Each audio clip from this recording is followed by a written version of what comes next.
Di saat aku menggenggam tasbihku dan kamu menggenggam salibmu. Di saat aku beribadah ke Istiqlal, namun engkau ke katedral. Di saat bioku tertulis Allah Subhanahu wa Ta'ala dan biomu tertulis Yesus Kristus. Di saat aku mengucap Assalamualaikum dan kamu mengucap Salam. Di saat aku mengejak Al-Quran dan kamu mengejak Alkitabmu. Kita berbeda saat memanggil nama Tuhan. Tentang aku yang menengadakan tangan dan kau yang melipatkan tangan saat berdoa. Aku, kamu, kita. Bukan Istiqlal dan katedral yang ditakdirkan berdiri berhadapan dengan perbedaan namun tetap harmonis. Andai saja mereka memiliki nyawa, apa tidak mungkin mereka saling mencintai dan menghormati antara satu dan yang lainnya. Terima kasih. Salam. Assalamualaikum warahmatullahi wabarakatuh. Nabi tidak mau masuk ke tempat kalau ada berhala. Nabi tak mau masuk rumah kalau ada berhala di situ. Nabi tak mau masuk. Apakah berubah iman Nabi kalau masuk ke dalam? Saya tanya sekali lagi. Nabi tak mau masuk ke dalam rumah, ke dalam tempat, kepala gedung apapun kalau ada berhala. Apakah iman Nabi akan berubah kalau masuk ke dalam? Tidak. Kenapa dia tak mau masuk? Kita ikut sunnah Nabi apa ikut sunnah orang? Sunnah Nabi. Saya ikut Nabi. Kalau ada di antara ibu yang mau ikut orang, silakan. Saya ikut Nabi Muhammad SAW. Kiai Haji Hasyim Asy'ari memberikan fatwa tidak boleh ikut-ikutan masuk ke gereja. Bahkan beliau menghukumi siapa yang ikut ke sana mengatakan mizayyim, bahkan sekedar mengenakan simbol-simbol, pakai topi dan sebagainya, fahuwa kafir, maka ikut dalam kekafiran mereka.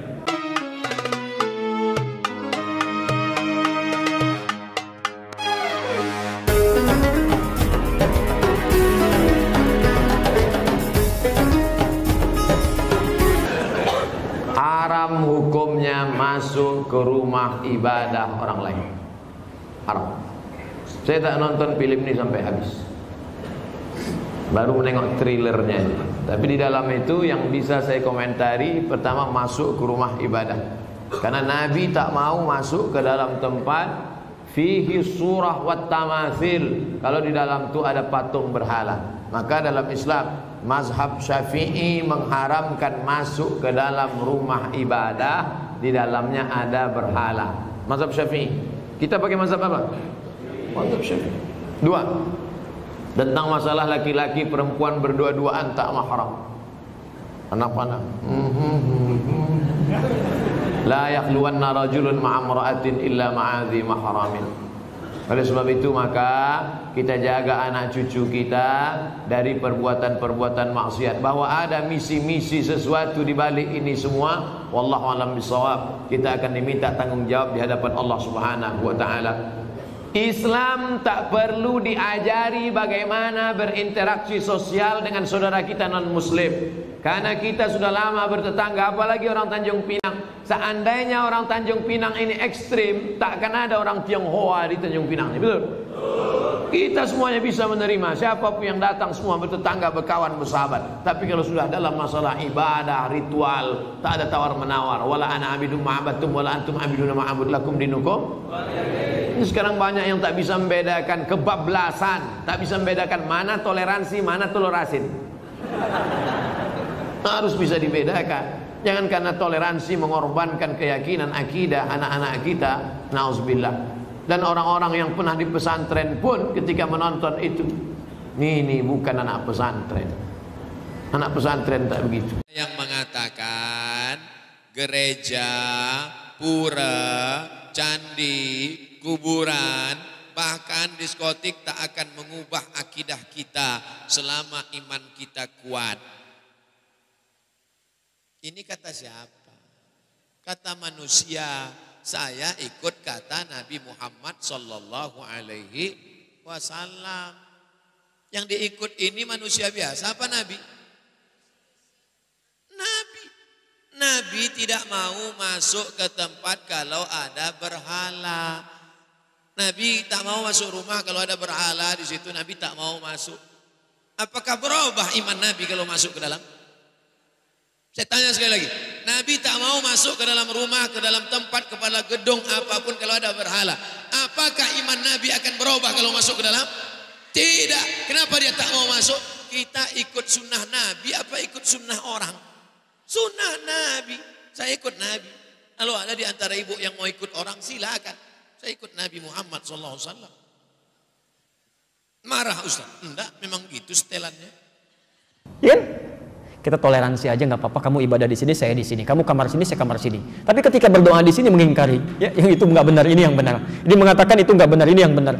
Nggak akan maslahat kehidupannya.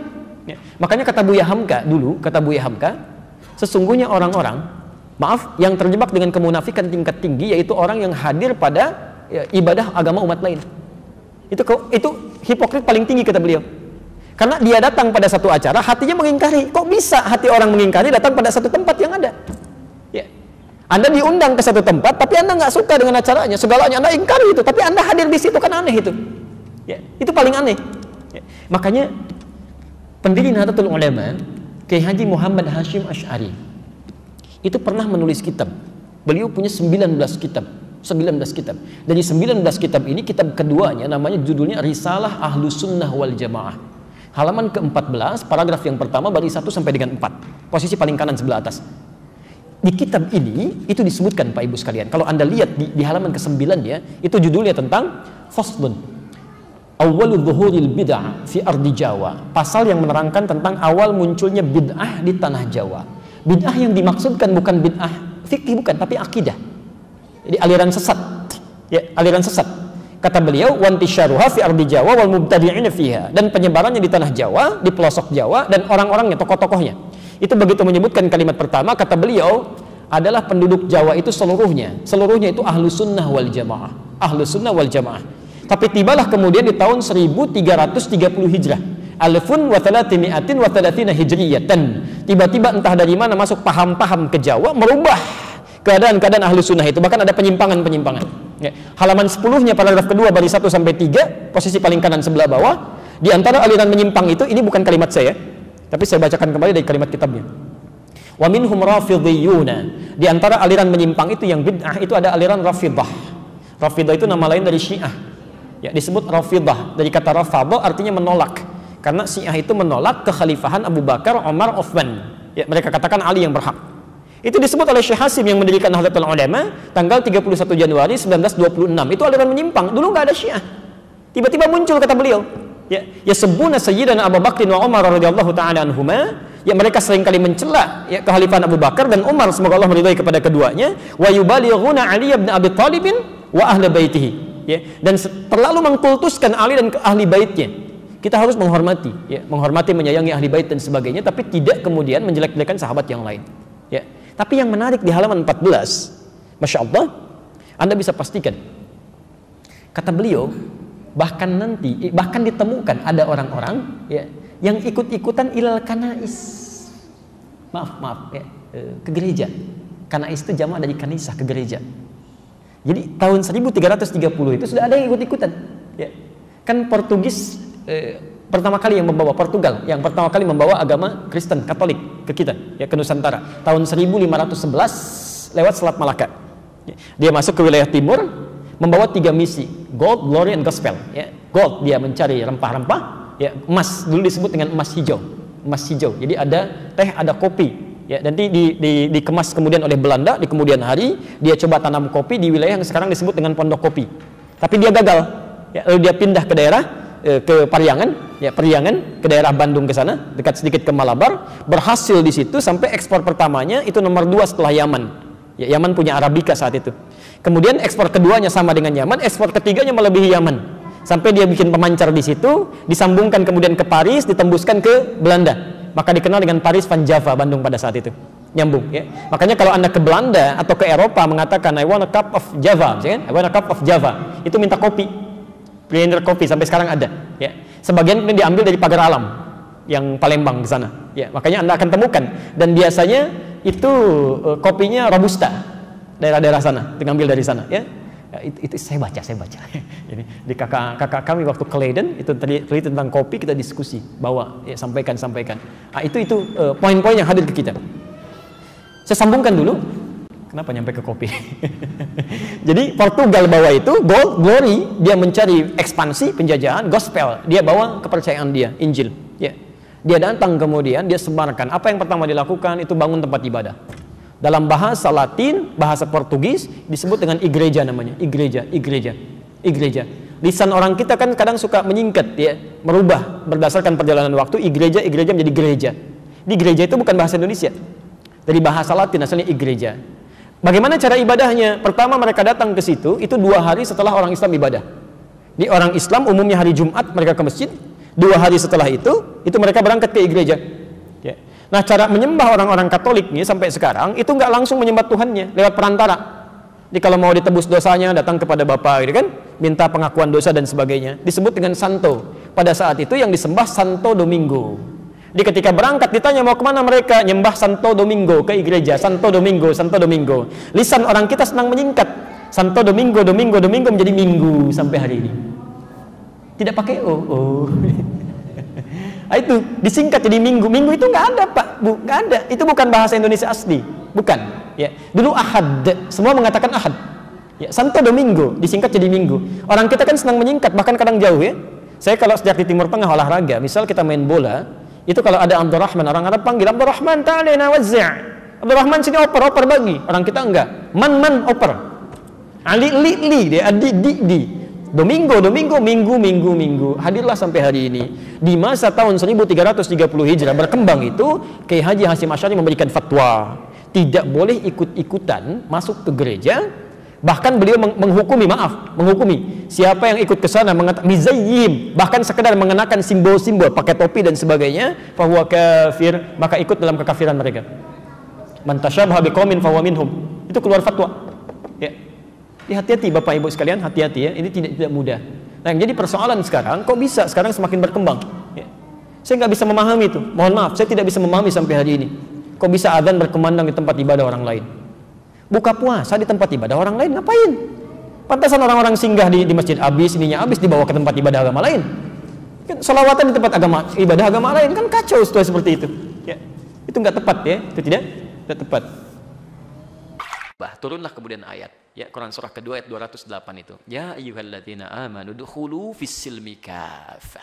Hei orang-orang yang telah menyatakan dirinya beriman, kalau sudah muslim ikuti ketentuan Islam secara menyeluruh. Jangan setengah-setengah. Salatnya sesuai Nabi tapi lisannya nggak sesuai Nabi, gitu kan? Pandangan matanya nggak sesuai Nabi atau masih ikut-ikutan kepada yang lain. Termasuk maaf misalnya Nabi dulu, Nabi Muhammad, itu yang tadi Quran surah 17 ayat 73 sampai 75 itu. Kan saya belum tuntas tadi nerangkan itu. Malam-malam datang proposal mengajukan beliau untuk ikut-ikut nyembah kan. Itu ketika turun Al-Kafirun pada pulang, tapi nggak putus asa Pak. Besoknya ngajak lagi. Ketika Nabi subuh-subuh ke Hajar Aswad, ya, ke Ka'bah. Itu datang salah satunya mengatakan, Muhammad, gini, nggak usah nyembah deh. Yang kayak tadi malam, hormati aja. Minimal kita saling penghormatan lah. Kamu pegang aja lah ini. Kan dulu di sekitaran Ka'bah masih ada tuh ya. Patung-patung itu, kamu pegang aja, nggak usah disembah, nggak usah, cuman pegang aja begini untuk menghormati kita. Itu hampir terjadi pergolakan dalam jiwa Nabi. Ya, Nabi sampai mengatakan, ini kan saya cuman megang aja, kan? Dalam jiwanya itu, cuman megang aja, tidak akan berpengaruh apa-apa. Dengan seperti itu justru nanti saya akan lebih lapang ibadahnya. Tiba-tiba ketika lintasan itu ada dalam pikiran, kemudian sebelum itu terjadi, nah ini sifat maksum. Maksum itu dijaga dari berbuat salah. Turunlah wahyu di Quran surah 17 ayat 73 sampai 75 itu. Wa in kadu la yaftinunnaka 'anil ladzi auhayna ilaika ghairah. Hampir ya ada orang yang bisa mempelesetkan engkau untuk berpaling dari tuntunan wahyu kami. Itu hampir sampai kemudian turun ayat itu. Sampai mengatakan jangan sampai tersentuh, kalau itu kejadian akan ditimpakan dhi'fal hayati wa dhi'fal mamat. Siksa berdua kali lipat. Nyentuh aja nggak boleh, apalagi bersih-bersih. Itu ada anak-anak pakai kerudung, anak-anak SD, anak-anak SMP, diminta bersih-bersih tempat ibadah orang lain. Allah, dosanya banyak itu. Tolong anak cucu kami jangan dibawa seperti itu ya. Tolong jangan dipelesetkan itu. Kalau Anda mau ingkar aja sendirian, jangan ngajak-ngajak orang lain. Itu pun kami doakan supaya bertobat itu kan. Jadi tolong jangan mengajak kemaksiatan. Kalau nggak paham agama, berkonsultasi.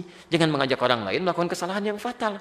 Itu kasihan anak-anak pakai kerudung, masih SD, ada yang SMP, dibawa ngelap-ngelap tempat ibadah orang. Nabi aja megang, nggak boleh, Anda bersih-bersihin. Itu fatal itu. Dan kalau sekampung sudah dibegitukan, itu bahaya itu. Bahaya itu ya. Harus diingatkan ya, ulama-ulama setempat mesti mengingatkan itu, mesti mengingatkan dan sebagainya. Ya. Jadi jangan sampai kebaikan-kebaikan dunia mengalahkan nilai-nilai akhirat. Itu fitnah paling besar itu. Ujian terberat itu. Ujian terberat itu datang dari orang baik yang menyimpang. Itu paling berat. Ya, orang yang kelihatan baik tapi menyimpang itu paling berat. Sehingga ketika akan diluruskan ya sudah pada ngasih duluan. Ya kan sudah dibiayain, sudah dibeasiswain. Jadi sulit nolaknya. Itu yang berbahaya itu. Allahu Akbar, itu masih biasa Pak, apalagi Dajjal yang turun. Dajjal yang turun. Dajjal itu Allahu Akbar ya, nunjuk ke langit hujan, turun hujan. Nunjuk ke tanaman mati dia tuh. Jadi kalau yang kecil aja belum kuat, apalagi yang besar-besar. Yang kecil-kecil tuh baru handphone, ini uang. Itu baru yang kecil-kecil. Udah 10.000 orang, apalagi Dajjal beneran yang turun. Jadi kalau yang kecil aja Anda belum bisa menjaga kekuatan iman, apalagi padang dahsyatnya itu. Hati-hati. Ayo keluarga dibina dengan baik ya. Tuntunan Rasul itu dilihat. Makanya lakad. Jangan pernah ragu dengan tuntunan Rasulullah SAW. Ya Nabi dulu aja nggak ragu gitu kan. Itu baru 2 kalimat tuh lakad. Hadisnya belum dibaca. Itu baru ayatnya tuh. Ya.